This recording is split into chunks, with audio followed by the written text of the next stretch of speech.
Hey, welcome to Storytime with Ellie podcast.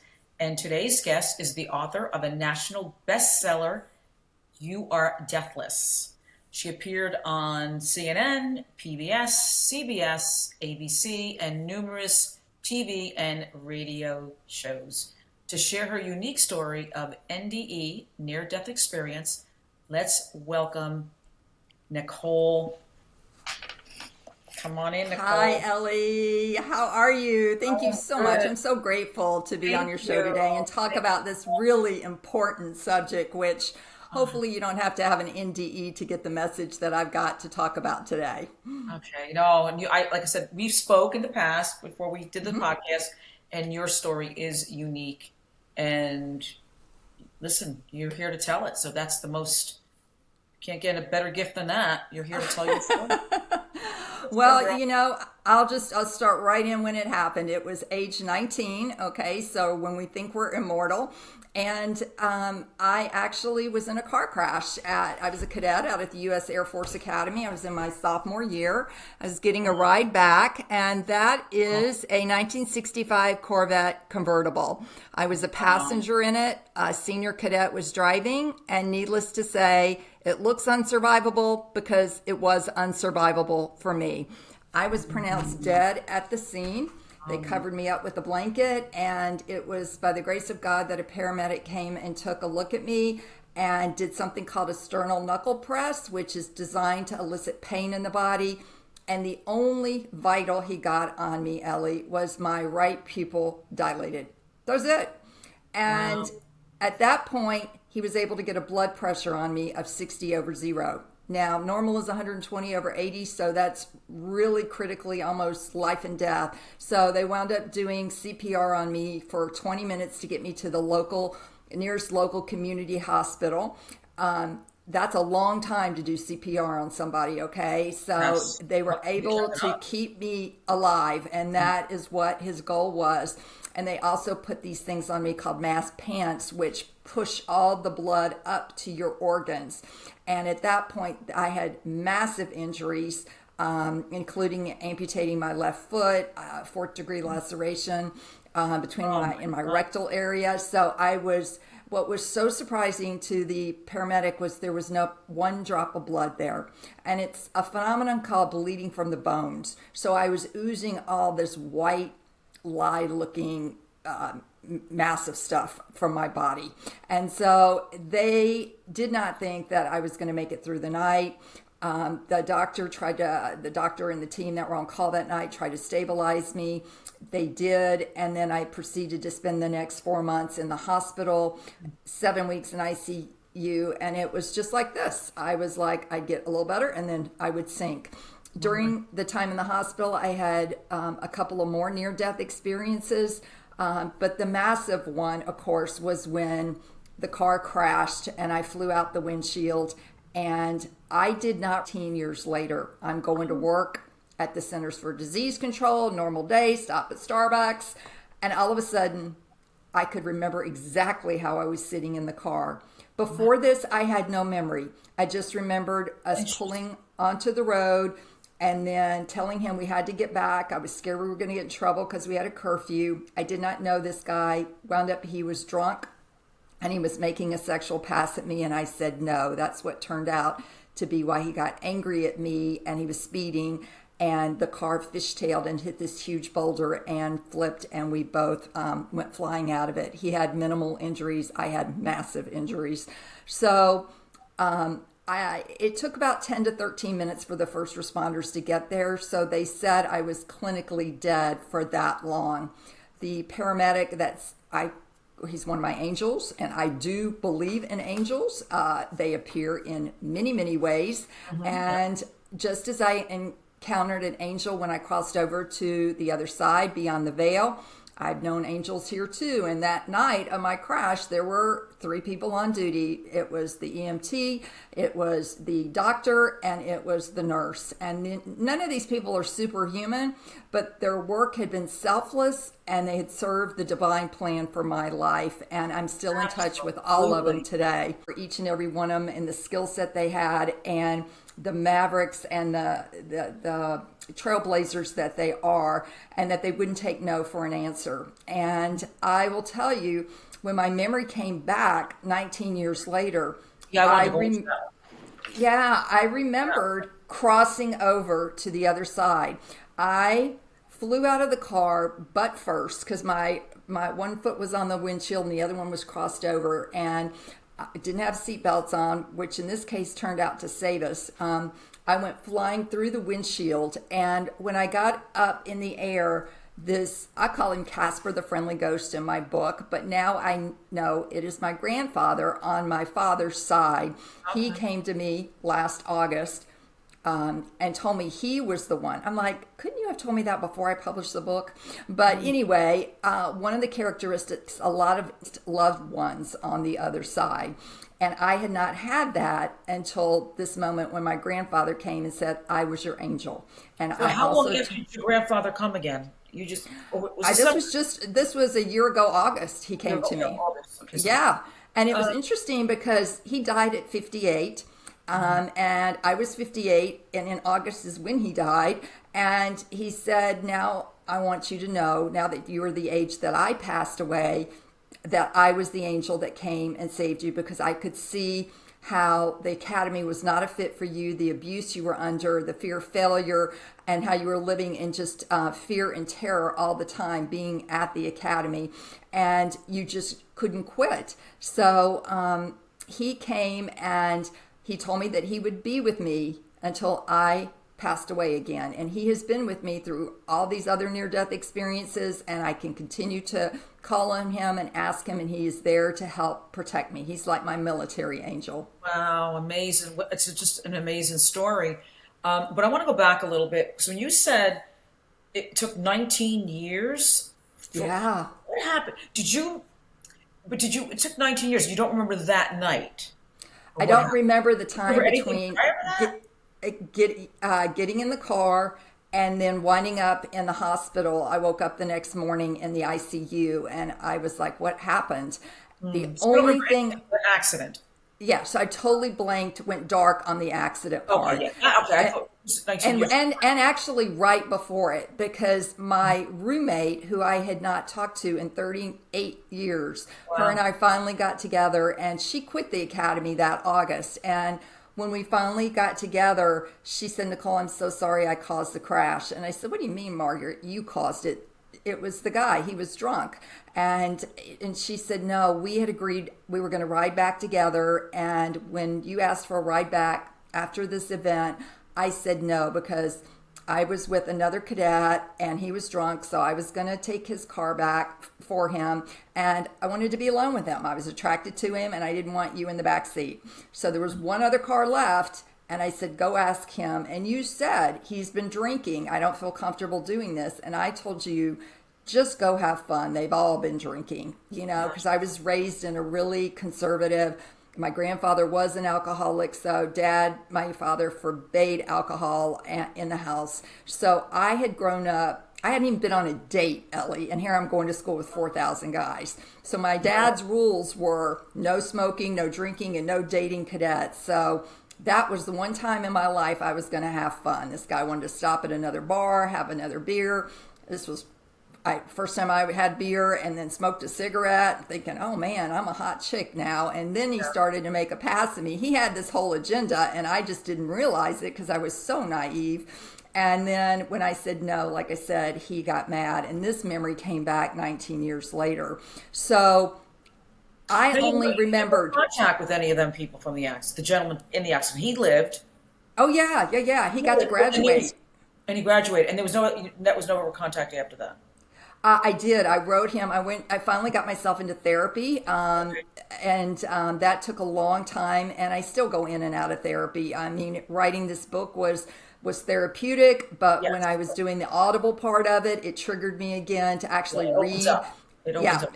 yeah. So you have to deal with all of that. But I did write him a really angry letter because he never apologized to me. Okay.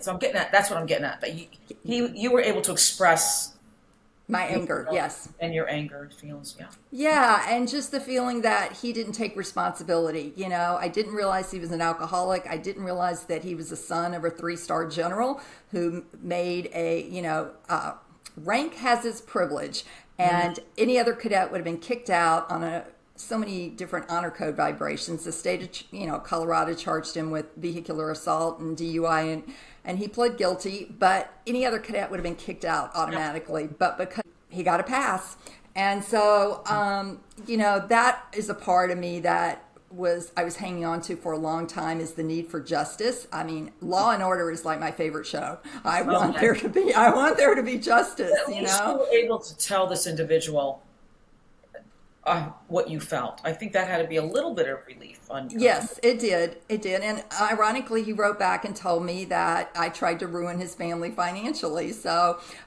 he still wasn't taking responsibility. All I did was sue the insurance company to get the policy. So yeah, so that's what I realized. It's the pattern of an addict, and they're never going to admit it. And it's always, you're someone else's fault. It's never their own. So we're gonna indulge a little bit about some of your experience and what you saw with your, I would love to.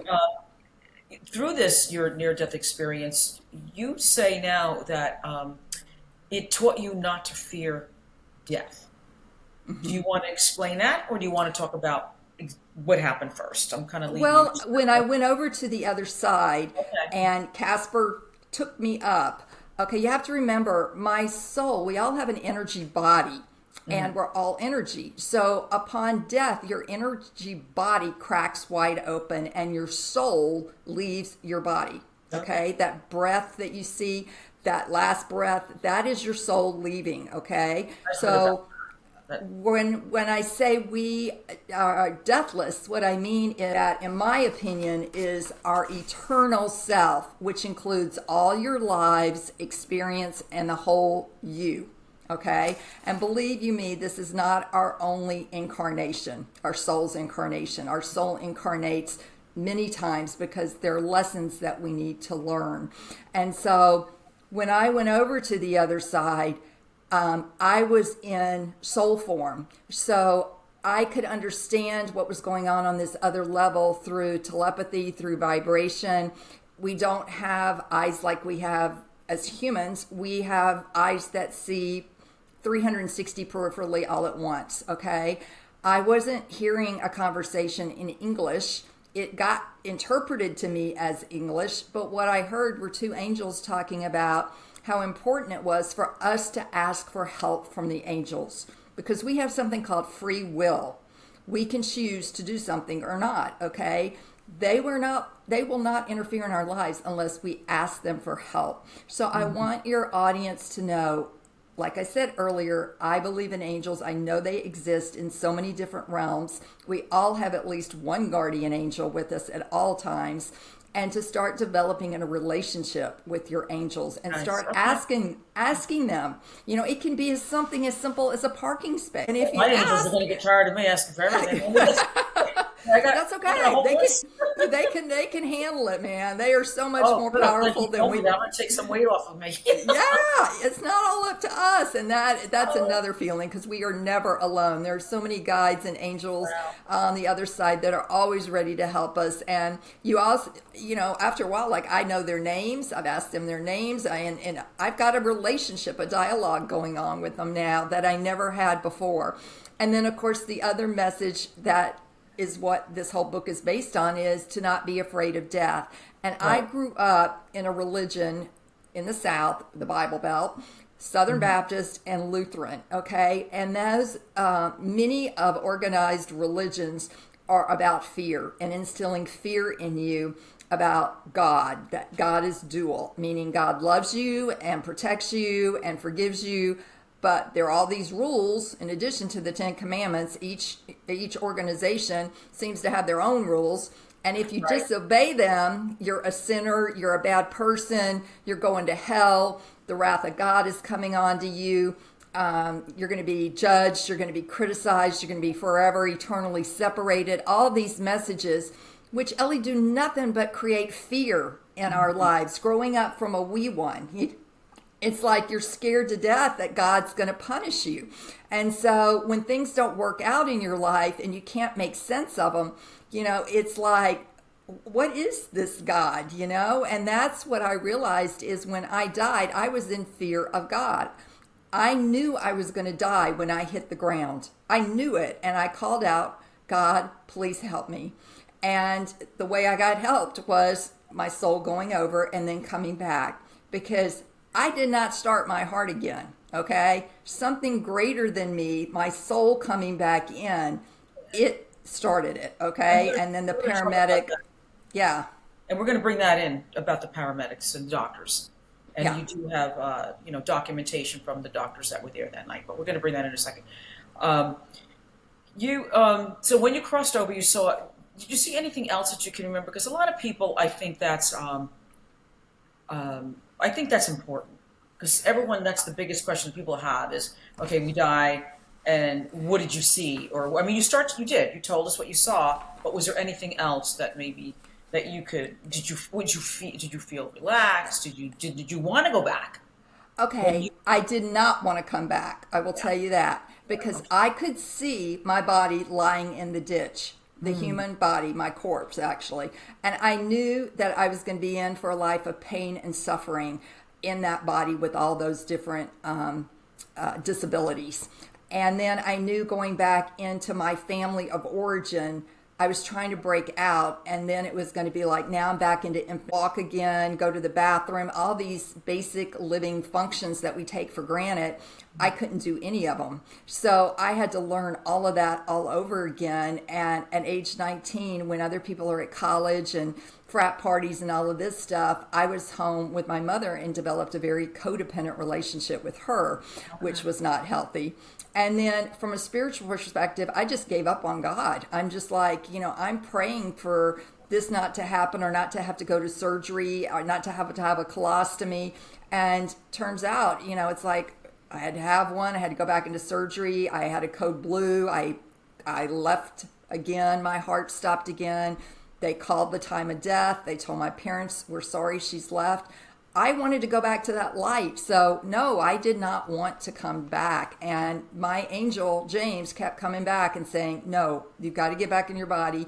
You have an important mission. We all have an important mission, right? But you need to be able to tell people they don't need to fear death, because that is the great uncertainty. And it is the only shared experience that every single one of us is going to have to deal with is death. Used to be death and taxes, but people can get out of taxes now. So we're all going to die.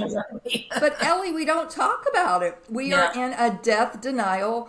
Well, that's culture. why you're on this podcast, because it is something that I think it's a good topic. And you just, like I said, your story is a great story.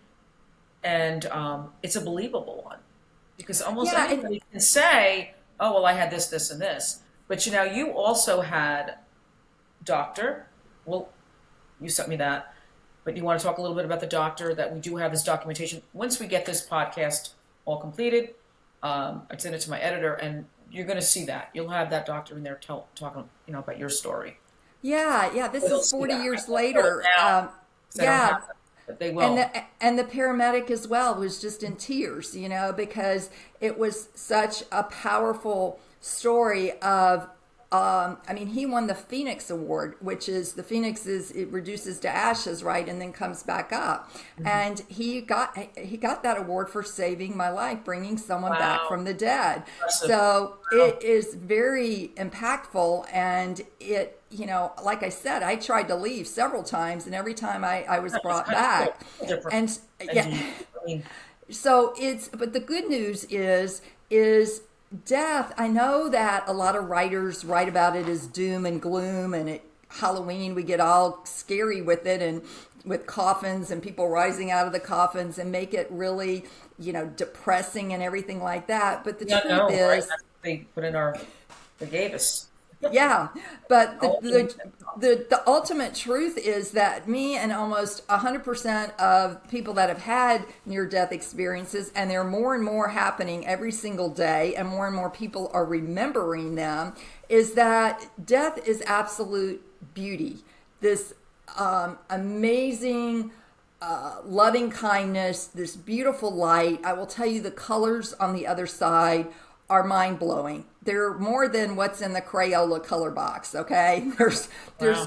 there's just brilliant colors. There's brilliant music, and you're hearing all this through and seeing it through vibration and through, like I said, telepathy. It's not the way our senses are right now. So it's a whole different experience. You are going to see deceased loved ones on the other side, but you don't have the story that you had. You don't have your brain on planet Earth, to remember that and take it over to the other side and be like, okay. It was family. What made you know they were the family? My grandfather came to me. I smelled cigar smoke, okay? And I was like, this was 2 years ago. I was at my computer and I was like, Oh, okay, yeah, right.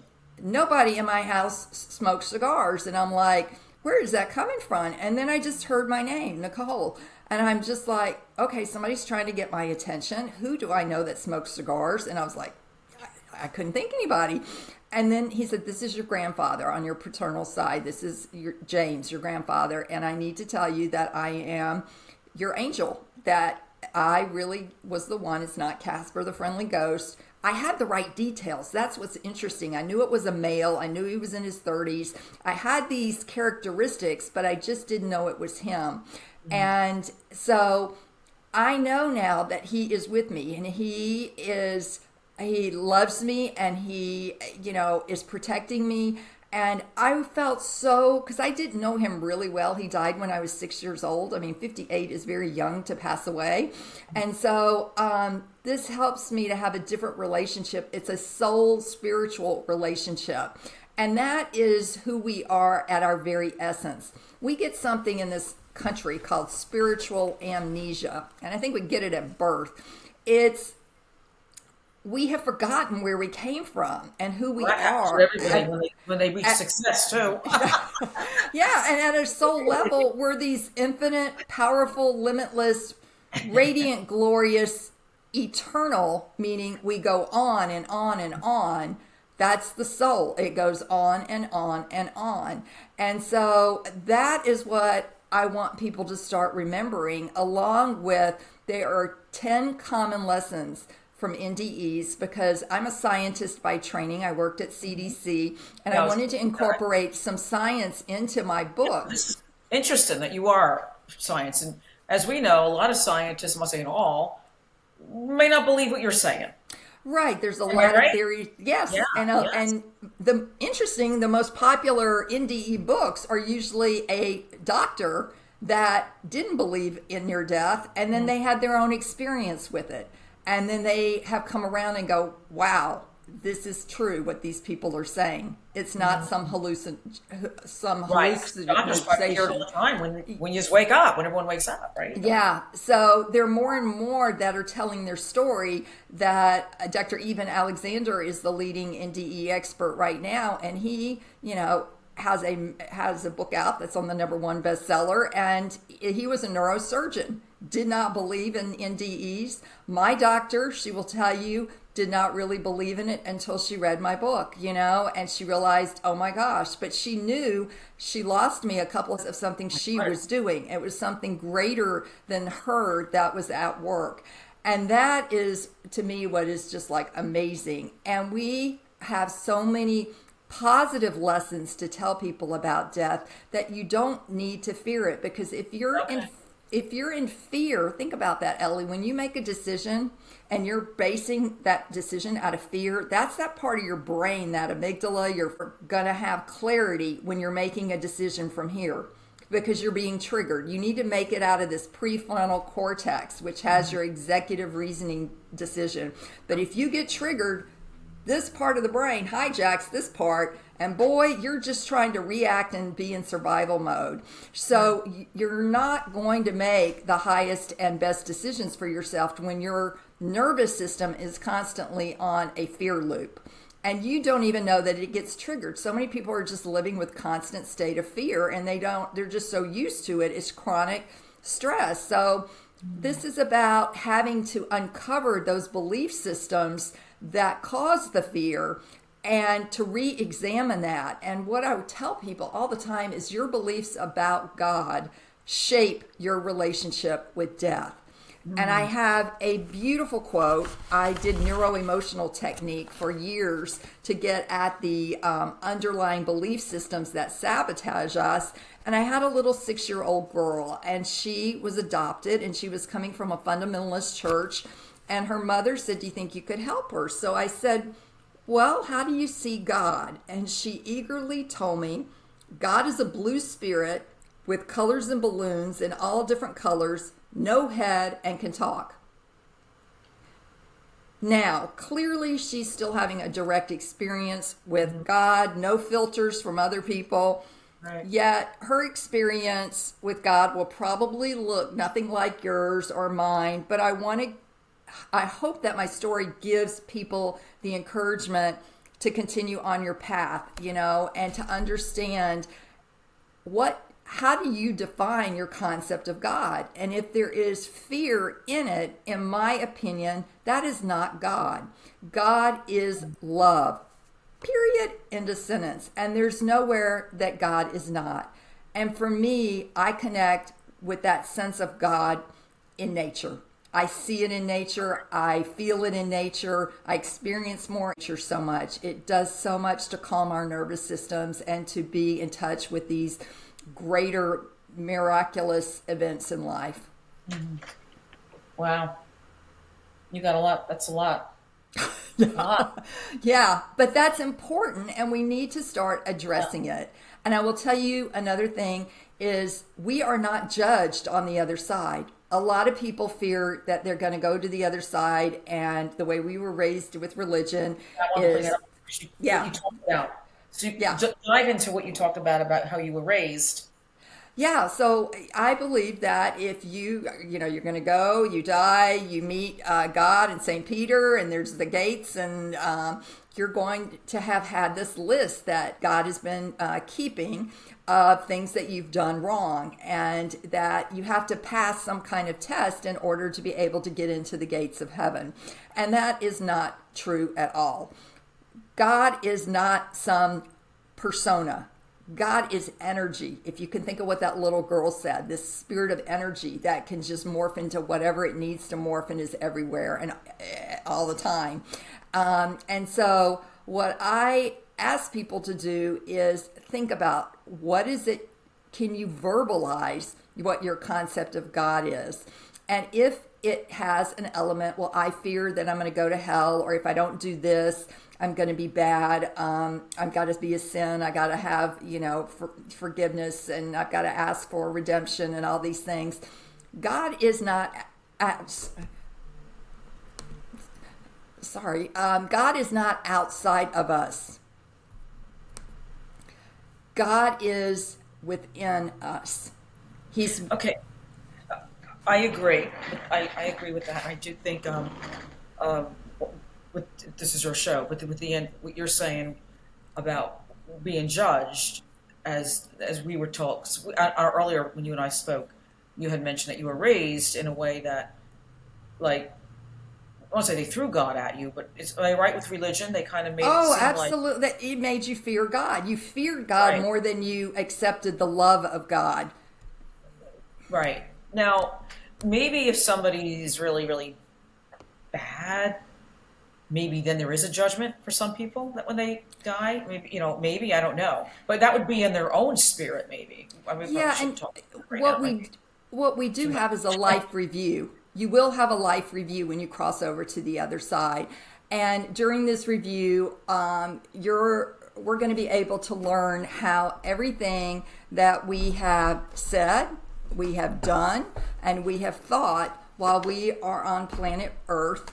Oh my gosh, this has never happened. What happened? Okay, let me just say that again. During a life review, we Hey, learn how everything we breathe. said, we did, and thought during our physical life impacted ourselves, others, and the world. Okay? So, one Beautiful. of the other lessons is everyone and everything is connected. And we need to be mindful of that we are connected to Mother Earth, we are all connected to each other, and that we are connected to all sentient beings. And when we do harm to Mother Earth, to other sentient beings, and to each other, that is going to come back, and you are going to have, it's not the memory that you're going to have, you're going to see how it felt from the other side. Right. Okay. I believe that. I believe Okay. that only because there's got to be some kind of for what you've done in the negative here Yeah. on Earth. So, A little so, bit. yeah. I would assume. I'm going right to So, heaven when that happens. So I don't, but here's the other go thing home. where we can start helping ourselves now is to quit judging ourselves. Right. Ellie, we are so hard on ourselves. We don't look right. We're 20 pounds overweight, whatever it is. We are focusing on the negative and judging ourselves, judging others, judging our children, judging other political Stop parties. judging. Live your life. Yeah, Be happy. I get you. yeah, get out of the judgment Keep it business. humble. Even Jesus said, "Judge not, lest you be judged." So it's Right. not in our best interest to do that. Plus, that's a should message. You should be doing something, and anytime you should somebody, you're shaming them. And Mhm. so when you do it to yourself, you're just shaming yourself. You're not loving Right. yourself. And the Exactly. goal here is to love yourself. And when you can truly quit judging yourself, take should out of your vocabulary. Just like take it out. Start becoming aware when you say that and how many times you say that. Very good. And just Yep. go, pull it back. Nope, never mind, think about what I really need to say here instead of shaming myself or the other person, thinking I know better than them. I got you. Perfectly said that perfectly. Um, Now, real quick, what was your reason? Did you figure out why you kept coming back and you died so many times and you're here today talking to me? Was it Yes. was it because you needed to come on this podcast? Oh, Ellie, if only it was that Coming back, easy. well, I want to talk to Ellie. Oh, it's been a delight to meet you, though. Yes, Yes, you're a you sweet know, woman. Yeah. I think it's time. I see myself as a light worker, trying to give people an alternative view and to get out of maybe a generational belief system that they've inherited that they've never even questioned, whether it was religion or God or their connection that to their soul. Do they even have a relationship with their soul? Do they even know what that looks like? And to start addressing your fears, because like I said, when fear is operating in your system, you will never have clarity about something. Right. So, sorry, we cut off. No, so basically, sorry. So what you're trying to say too is, don't live in fear. Don't fear death. Absolutely. That's what Yeah, you're. because That's if you right. if Don't you fear. live in fear, you're not going to really live. Exactly. So that's your reason for coming back is to explain to Yeah. people not to live in fear and to enjoy. And death is not a bad thing. No, and it's You going don't to want to happen know. to us all. So let's start talking Well, about I've it. used And several times and you're here. some of it, and here's the thing about it though, we never know when it's going to happen. No, I know. That is the clicker. I didn't think I was going to die at 19. Those kids and Sandy Hook didn't think that they were going to die as little first graders. Nobody knows when their time really is going to happen. So let's Right. start getting prepared. Let's start having these positive conversations. I want my book, You Are Deathless, Yeah, I don't want to to bring that book. Bring that book. I want it to be in book clubs. There are questions at the back, and I want people to start talking about what do Can you you hold think your book death up again, is? though? Yeah, We're going to sure. do, like I said, once we edit, we're going to put all that up there. And it says, You Are Deathless. And they can get that on Amazon. Amazon, Barnes and Noble, your Barnes independent Noble. bookstore can order it for you. It's also on Audible. I narrated it myself, hence why I had to go Nice. back into therapy. Oh, my Because God, yes. yes. And then it's also on Kindle. And I want to tell people you're going to see on the credentials BTDT. People go, what in the world is that? And I say, been there, done that. Because Okay. I am telling people you don't have to have a near death experience to really understand the message on the other side is all about love and oneness. Okay? We Gosh. are all love at our core and we're all one. We're this huge cosmic consciousness of oneness. All these souls, all the stars in the sky, if you look at it that way, there are billions Nice. of them. But Okay? also, and I mentioned it earlier, Nicole, and again, you and I spoke before, so you don't mind me like jumping in. No, of Sometimes, course not. sometimes we feel like a moving freight train, and it's like, okay, I gotta Come go. on, girl. And, I do want to, like I said, we're going to edit, and I want the one, the doctor speaking, and that's going to come on, and we'll show that probably at the end once this is an edited recording. We will have, Okay, the super. doctor speaking. So we're not speaking about that right now, obviously, but once the podcast is completed, they'll be able to, our guest, whatnot, will be able to see these doctors speak about you. And they obviously you did pass, so they'll be able to talk about that a little bit as well.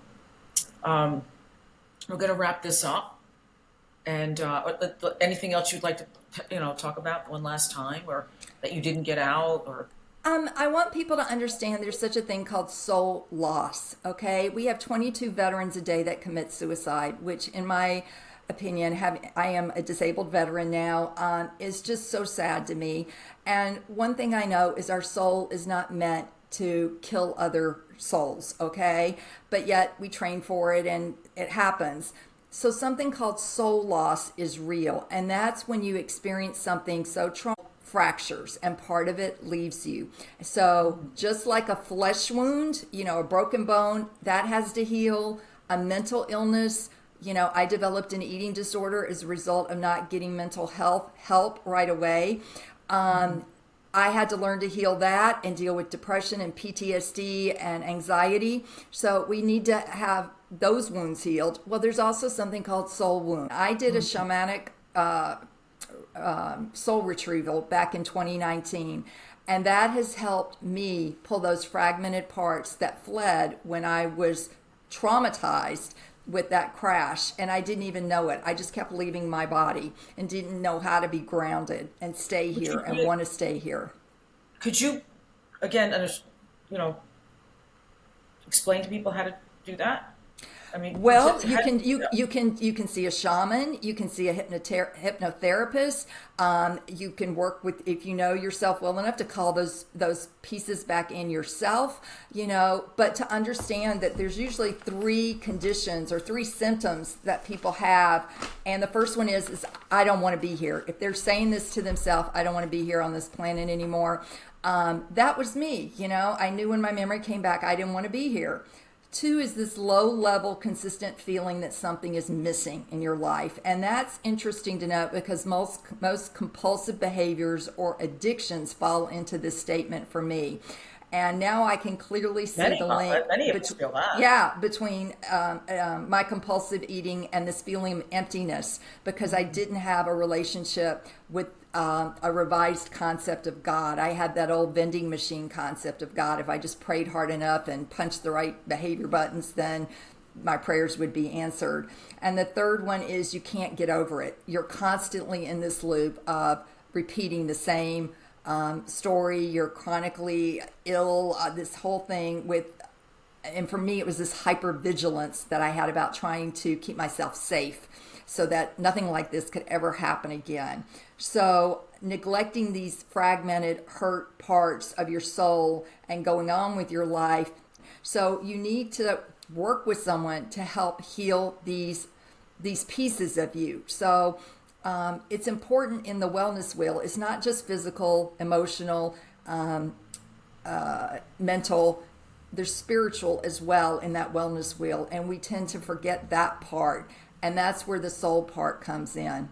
So I want to just offer your audience hope. Having these symptoms that I had and just didn't understand it, and I only did this, like I said, 4 years ago, and it's made a massive difference in my healing and journey.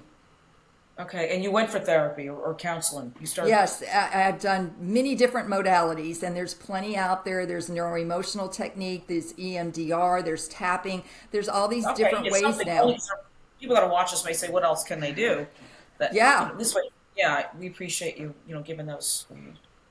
Yeah, there's many, and now there's the whole field of psychedelics that are coming in that are helping people heal as well. So there's lots of options. Don't stop at the first thing and think, okay, this didn't work, because healing is not a linear process, and we're always on this road to evolving and healing our soul.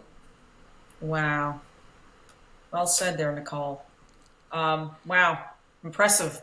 Great podcast. I I think appreciate you that's coming on. why I came back, is to tell this. I know that's what we want you to do, right? We want you to Well, I talk, tell think your as many story. people can give people comfort and know Mhm. that you're not going to die alone, you're not going to be judged. All these things that people have thought that's what's going to happen to me, and they're scared on their Right, deathbed. Well, let's talk about this now, so you don't have to get to your deathbed and be scared. You're prepared. right. You could do more classes on this. You Yeah, need to do some classes. It must be, hopefully, it's in your book. yeah, But it is. There's a lot in that Nicole, book. it was a pleasure, and it was great having you on here. You spoke well. You influenced, I'm sure, all of our guests that are going to listen to this podcast, and I really appreciate you taking this time to talk to us. I don't You're want you welcome. to go yet, Okay. but stay on. Yeah. All right. Thank you, Nicole, and I hope you enjoyed this segment of podcast on Storytime.